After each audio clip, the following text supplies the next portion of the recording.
പറയാനില്ല വിഷയം പടം എന്തായാലും ലാലേട്ടനും കുടുംബം തകർത്തൻ എന്ന് വെച്ചാൽ ജോർജ് കുട്ടിയും കുടുംബം. ലാലേട്ടൻ ഈ സീസൺ അങ്ങ് തൂക്കിയാണ് എന്തൊക്കെ പറഞ്ഞാലും. കുറെ ഹെയ്റ്റേഴ്സ് ഒക്കെ വന്നിട്ടുണ്ടായി, ഇപ്പൊ കുറെ ഫ്ലോപ്പ് പടമൊക്കെ ഉണ്ടായി പറയും ലാലേട്ടൻ തിരിച്ചുവരവില്ല എന്ന് പറയണത്. പക്ഷെ ഈ പടം വിഷയമായിട്ട് ജിത്തു ദിവസം എടുത്തും വെച്ചുണ്ട്. അടിപൊളി പടം, ട്വിസ്റ്റോ ട്വിസ്റ്റ്. പുള്ളി പറഞ്ഞതിന്റെ ഒന്നും അല്ല ഈ പടത്തിൽ വന്നേക്കണേ. കുറെ ട്വിസ്റ്റ് ഉണ്ട്, അടിപൊളിയായിട്ട് ഇരുന്ന എല്ലാവരും കണ്ട പടം. അടുത്ത പാട്ടുണ്ടാവോ?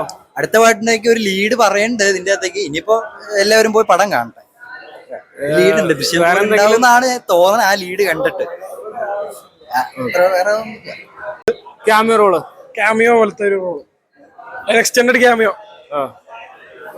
പിന്നെ അടിപൊളിയാണ്, പടം അടിപൊളിയാണ്. തിയേറ്ററിന്റെ അകത്തുനിന്ന് ഭയങ്കര സൗണ്ട് ഒക്കെ ആയിരുന്നല്ലോ. അവസാനം പിന്നെ സൗണ്ട് എടുക്കാണ്ട് പറ്റുമോ?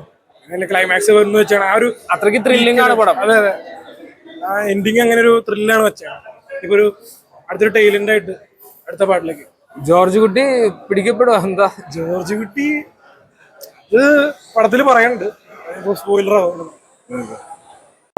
ഇപ്പം എന്താ പറയാ, നമ്മള് ദൃശ്യം 1 ദൃശ്യം 2 എന്നൊക്കെ പറയുന്ന പോലെ ദൃശ്യം 3 കുറിച്ച് ഒത്തിരി പ്രതീക്ഷിച്ചാണ്. അപ്പൊ അതുപോലെ തന്നെ പ്രതീക്ഷിക്കാത്തൊരു നല്ല പടമാണ്. 1ഉം 2 ഒക്കെ ഗംഭീരമായ പോലെ ഇത് അതിഗംഭീരമാണ്. നല്ലൊരു മോഹൻലാൽ പടമാണ്. എല്ലാരും വന്ന് കാണാം. Thank you. ഫസ്റ്റ് ആണോ സെക്കൻഡ് ആണോ തേർഡ് ആണോ ഇഷ്ടപ്പെട്ടത്? അങ്ങനെ നമുക്ക് പറയാൻ പറ്റില്ല, എല്ലാം നല്ലതാണ്. 1 കണ്ടപ്പോ അത് ഇഷ്ടപ്പെട്ടു, 2 കണ്ടപ്പോ അത് ഇഷ്ടപ്പെട്ടു, 3 അതും ഇഷ്ടപ്പെട്ടു. നല്ലൊരു പടം. Thank you. ഇതിൽ അടുത്ത പാട്ടിലേക്കുള്ള ചെറിയ ലീഡ് ഇട്ടുണ്ടല്ലേ? ഉറപ്പായും ഉണ്ടാവും. നല്ല പടം. ജോർജ് കുട്ടി ഫാമിലിക്ക് വേണ്ടി ഒരു ഫാമിലിയുടെ കാര്യത്തിൽ ഒരു കോംപ്രമൈസും ഇല്ലാത്ത ആളാണ്. ഒരു അച്ഛൻ ഫാമിലിക്ക് കറക്റ്റ് ആയിട്ട് റിലേറ്റ് ചെയ്യാൻ പറ്റുന്ന സിനിമയാണ്. തീർച്ചയായും മക്കളോട് ഒരച്ഛൻ കാണിക്കുന്ന സ്നേഹം, പ്രത്യേകിച്ച് പെൺപിള്ളേരോട് ഒരച്ഛൻ എങ്ങനെ ആയിരിക്കണം എന്നുള്ള, പിന്നെ അവരുടെ സാഹചര്യം കൊണ്ട് അങ്ങനെയൊക്കെ ചെയ്തു പോകുന്നു. നല്ലൊരു പടം. Thank you.